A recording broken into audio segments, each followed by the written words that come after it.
Hi everybody, welcome back all you replay viewers. Here we are on the Suburban Homestead. It's Joy here, hey. So y'all may remember from our post last week that we lost one of our chickens. Her name was Fiona.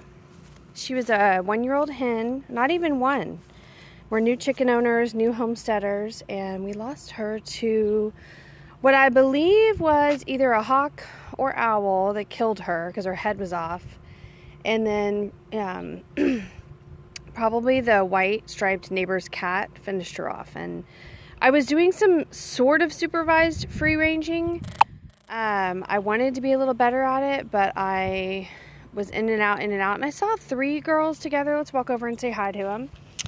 And I thought Fiona was laying an egg, and she wasn't. She was being attacked, and it happened like 20 feet from my bedroom. It was quite scary and sad, and my brother calls us the chicken spa because we do things like put mirrors out for our girls in their run. We have a little mirror right here, and we have the little covered run and cute little automatic feeders and things, and we free range them quite a bit because we have a pretty big yard. Like here's the orchard, which is one of their favorite spots, and then over, we have several compost bins around, and this kind of messy place I'll get to in just a second. But you can see they obviously go in the pathways here to the garden. So when Fiona died, something happened that we've been wanting to do for a while, but if you're on a homestead or if you are doing gardening, it's just not always easy to find the time for every little thing. It's just like anything else in life. It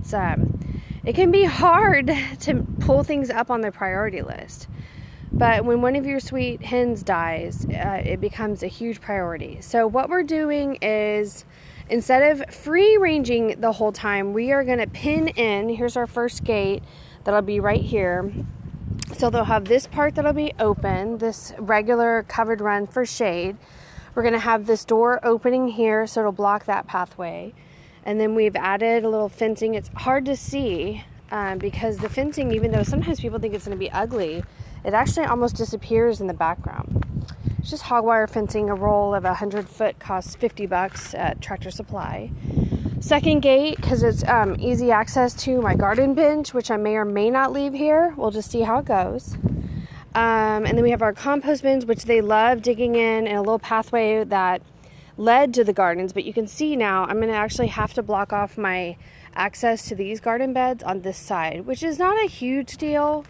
It's a little inconvenient, but I think that the convenience of having live chickens and feeling like a good chicken mama and doing my part. I mean, they're defenseless animals, and it's my job as an owner to keep her safe. So I'm the one who failed. This is our third gate, again, allowing us access. So we have access all the way down the pathway, out to the other side of the orchard, and then the access here.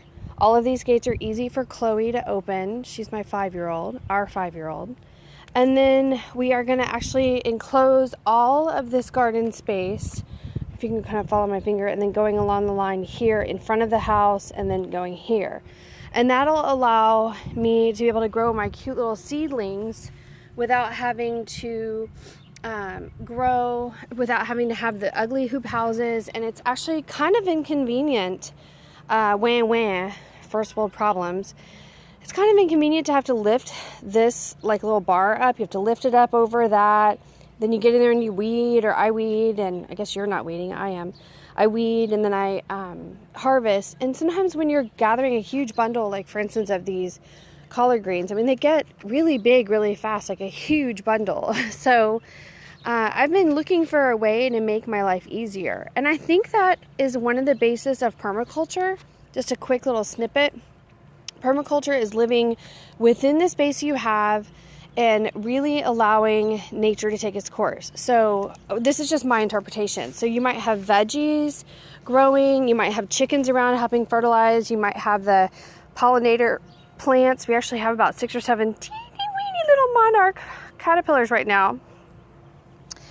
Fruit and veg, complementary plants that grow together. You're using what's available, like pine straw, or we actually use straw from Tractor Supply when we don't have enough. You can even see some mulch here our neighbor gave us. So I think permaculture is also a little bit of, preparing, growing your own food, being sustainable. Welcome, Cole. You can start over. It's not too long of a video. We're just talking about how we're going to protect our chickens from predators. We thought we were doing a good enough job, but we aren't because we lost a chicken this week. Hey, here's Princess Chloe now. I'm not sure what's going on here. Doesn't look like a permaculture farm girl. I'm not a farm girl. I'm an explorer. You're an explorer today? Okay. See? Sweet. All right, let me finish this video so these folks can figure this out. So again, I bought the 4-foot fencing, 100-foot roll from Tractor Supply. It's on sale right now for $46. We just used different poles we had around. We even used rebar. We got the gates free from a girlfriend who isn't doing animals anymore. We did have to purchase these big poles, and we did have to purchase netting. I found on jet.com. I don't even know what jet.com is, y'all. But I found it when I did a Google search for orchard netting or poultry netting. It's 2-inch square. I want to see. Just a minute, please. It's 2-inch square netting that we're going to put up. That's why we have the tall poles. So we have the one there, we have the one there, and then the one there. And we actually have, I'll come over here and let you see I don't even know if you can see. We have some PVC we're painting green to be a little bit more attractive for us. We have it laying against the fence over here. And those are about 10 feet tall. So the netting will kind of be above here, and since it's 50 by 50, it's going to hang down there, it's going to hang down on that side, and be level with that 3- and 4-foot fence. So that is going to be a complete place for our hens to be. We only have 3 right now, but we're going to pick up 2 more next week to get our flock up to 5. Hi, bread and butter, I'm guessing. And this is my idea. I wouldn't say it's free range, obviously, because we're not going to let them run all over. But we love our hens, and they provide so much benefit for us. They have basically helped us to stop use every kind of bug control except for neem oil, which is actually natural, because they eat the crap out of bugs, and we let them go around the yard free when we're out. But oh, there goes Princess Chloe. You all right, baby? We may have to make a timeout, y'all. She looks a little bit hurt.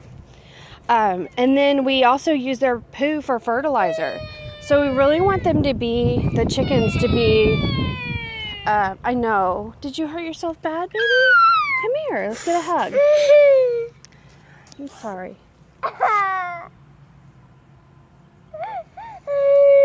Everybody in the whole world can hear you. Oh, you do have a boo-boo. Look, y'all. She cut herself. All right.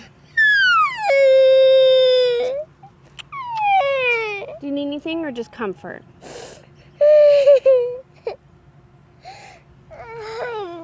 I'm sorry. Do you think you can show everybody how you ride your bike real quick? Yeah, that's how Princess Chloe gets back up. She wants to show off. Anyway, so the last bit of it was that because we can't let them free range through the whole yard, I didn't want them to just be in the little 4x8 enclosure that I showed you earlier in the video. Because even though that's plenty of room for 3 or even 5 chickens, they just enjoy eating the bugs, and they enjoy eating the grass and stuff, and I enjoy them doing my weeding for me. So even though that space that we show, very good, Chloe, I'm proud of you for getting back up. Even though this space here is probably only like 35 long by it's probably about 20, maybe 15, but it's going to provide them with some really fun activities between the compost and the weeds all here on the path. And then they have the shaded area, rocky area, and they have dirt. So it's really nice for them. I will feel better about them and know they're safe. And then when we're gardening, we will let them out on their own so they can go to the orchard. We come outside at least a couple hours a day, like 1 hour during the day, and we hang out. Sometimes we even eat, most times actually, we eat dinner out here. So if y'all have chickens, don't get overconfident with them. Don't listen to when people say, oh, a hawk won't eat a full-grown chicken. That's BS. She got caught up in some limbs that we had just cut, and so the hawk was able to trap her. So she was a full-size, beautiful gray Americana laying us beautiful greenish blue eggs, and we're really sad about it. So even though it's going to cost us, we added up, it's $150 because we got so much of this free. All the gates were free. We had a lot of the poles. That's what true permaculture is about, is like using what you have, bartering, or seeing, you know, what you can offer someone, or maybe even someone just gives you something for free because they're done with it. Use what you have, protect your animals, and just do your best. And you can't, you know, blame yourself for not knowing everything. Life is a trial.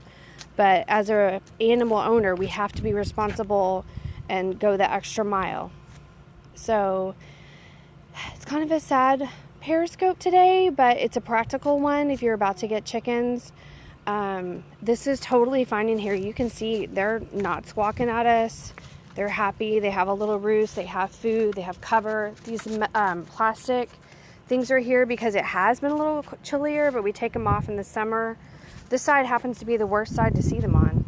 So if you only have this space, I mean, they are chickens. They're not actual people. They are quite happy in here.